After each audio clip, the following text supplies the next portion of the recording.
राजस्थान की गौरव गाथाओं में महाराणा प्रताप का नाम बड़े गर्व से लिया जाता है। मुगलों से लोहा लेते वक्त वह युद्ध के बाद 14 माह तक माउंट आबू में रहे थे और यहीं से बाद में महाराणा प्रताप ने उदयपुर और हल्दी घाटी पर विजय प्राप्त की थी।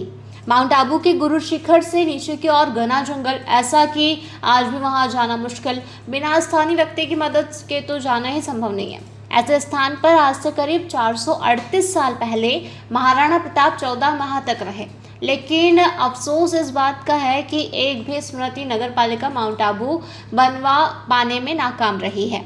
लेकिन राज्य सरकार ने इस साल महाराणा प्रताप सर्किट के लिए 100 करोड़ स्वीकृत किए हैं, तो लगता है अगले साल तक माउंट आबू में महाराणा प्रताप अपने चेतक के घोड़े पर एक स्मारक के रूप में दिखेंगे।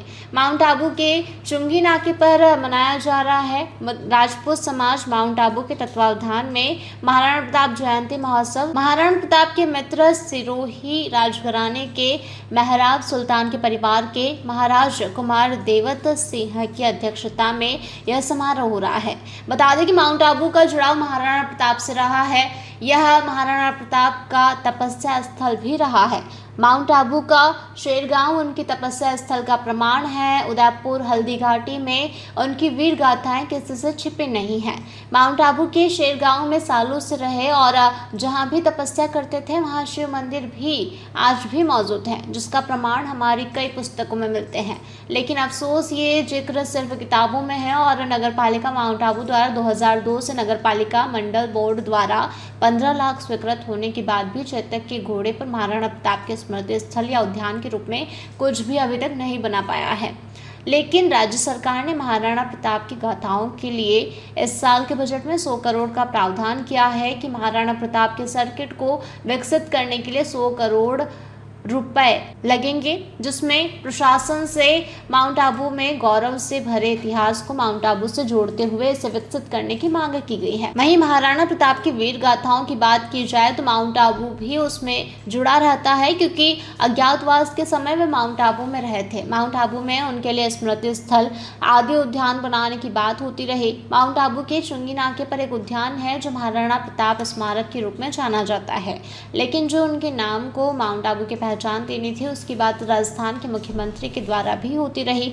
नगर पालिका में कई बार उनके स्मारक बनाने की बात होती रही और उदयपुर की तरह घोड़े पर विराजे महाराणा प्रताप लगाने के लिए कई बार प्रस्ताव लिए जा चुके हैं, लेकिन अभी भी माउंट आबू के प्रति उनकी स्मृतियां अधूरी है। आप जितना कहें उतना कम है और मेरे को बड़ी खुशी है कि मेरे पहले जो भी व्यक्ता 4-5-6 जनों ने जो बात बताई उनमें से सब ने बहुत ही अच्छी बातें बताई। उसमें कुछ बातें ऐसी थी जो मेरे को पता भी नहीं था, मेरे को भी सीखने का मिला।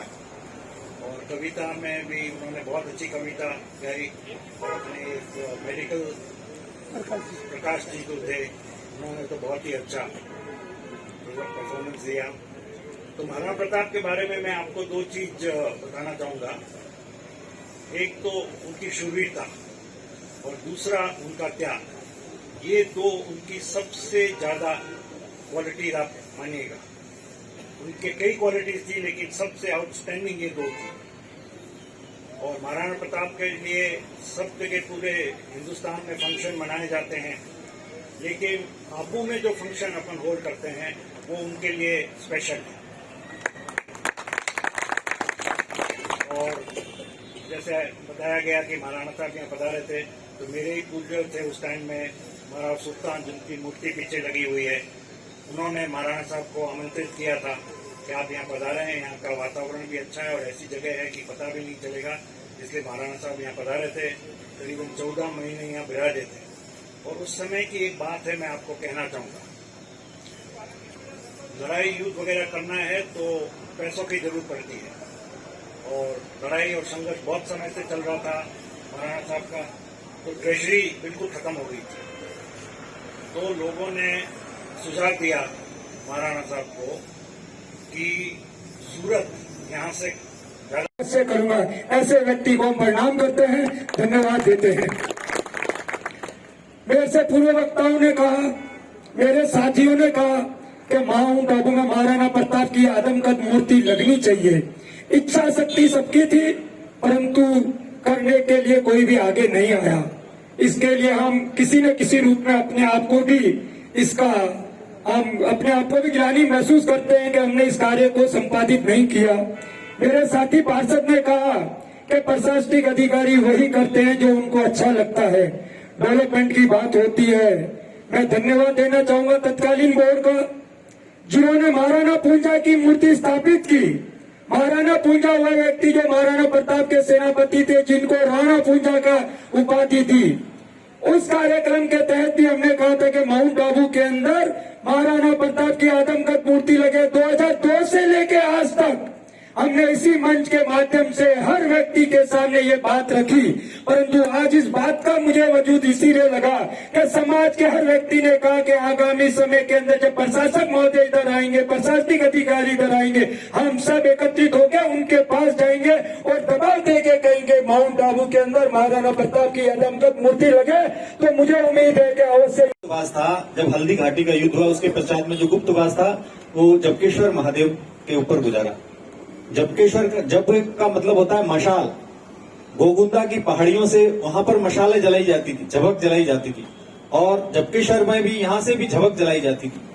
उसको मशाल कहते हैं कि हम यहां पर सुरक्षित हैं, वहां से मशालें जलती थी। इस प्रकार से उसमें कोई मोबाइल नहीं थे, किसी प्रकार का कोई आदान प्रदान नहीं हो पाता था।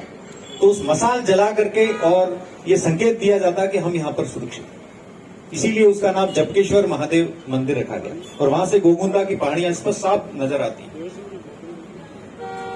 सबसे बड़ा जो हमारा इस कार्यक्रम का आज का जो प्रमुख उद्देश्य है कि महाराणा प्रताप को श्रद्धांजलि देना है।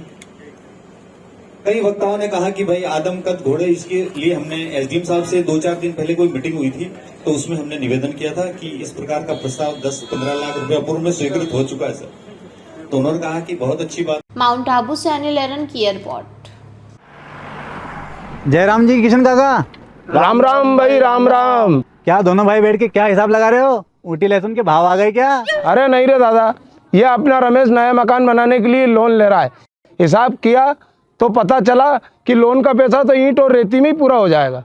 और अभी तो सीमेंट लानी है, सलिया लाना है, और तो ठेकेदार को भी पैसे देने हैं। मेरे तो कुछ समझ में ही नहीं आ रहा कि कैसे बनेगा मेरा नया मकान। अरे किशन काका, कहाँ इन रेत, सीमेंट और लाल ईंटों के चक्कर में पड़ रहे हो? मेरी बात मानो तो अपने घर को बाबजी एएसी ब्लॉक से बनवाओ। इसमें ना सीमेंट और रेत की जरूरत होती है, ना ही तराई करने की झंझट। और लाल ईंटों के मुकाबले आपका मकान काफी तेजी से बनकर तैयार हो जाएगा। इससे आपके पैसे तो बचेंगे ही, साथ ही मजबूती ऐसी कि सालों साल देखने की जरूरत नहीं। और इससे आप अपना मकान ही नहीं, कुएं और खेत की बाउंड्री वॉल भी बनवा सकते हो, जिससे रोजड़ों की समस्या भी खत्म हो जाएगी। वाह भाई, ये तो कमाल की चीज है। फिर तो मैं अपना घर बाबजी ब्लॉक से ही बनवाऊंगा। और मैं अपने खेत की बाउंड्री वाल। ज्यादा जानकारी के लिए स्क्रीन पर दिए गए नंबर पर अभी कॉल करें। बाबजी एएसी ब्लॉक्स, स्टील से मजबूती।